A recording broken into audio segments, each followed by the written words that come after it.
उद्धव ठाकरे की सियासत के लिए सब कुछ ठीक नहीं चल रहा।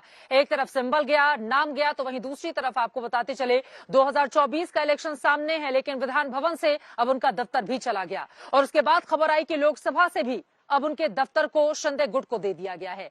शिंदे गुट एक तरफ आक्रामक है तो वहीं उद्धव ठाकरे भी हुंकार भर रहे हैं, लेकिन कुल मिलाकर उद्धव ठाकरे गुट के लिए आगे आने वाले वक्त बड़ी चुनौतियां लेकर आने वाला है।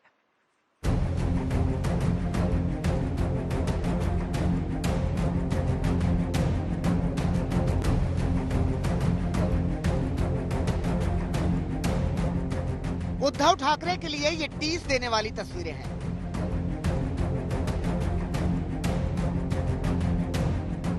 विधान भवन में शिवसेना के जिस दफ्तर पर कभी उनका दबदबा होता था, अब वो हाथ से निकल चुका है।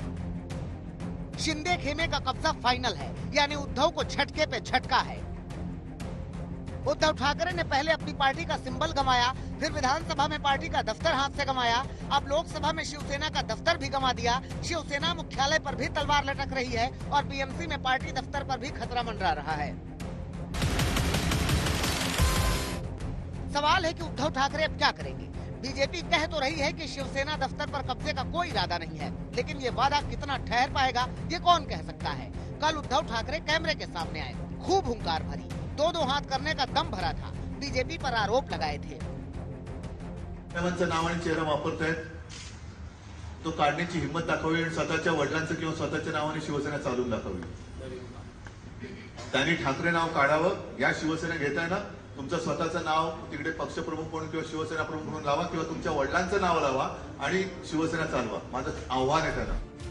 उद्धव ठाकरे चाहे जितनी मर्जी ताल ठोक लें, लेकिन सच्चाई यही है कि उनके पैरों के नीचे से जमीन तेजी से खिसक रही है। एकनाथ शिंदे बाला साहब ठाकरे की शिवसेना से उद्धव ठाकरे को तेजी से बेदखल करने में लगे हैं। उद्धव के सामने बड़ी चुनौतियां हैं।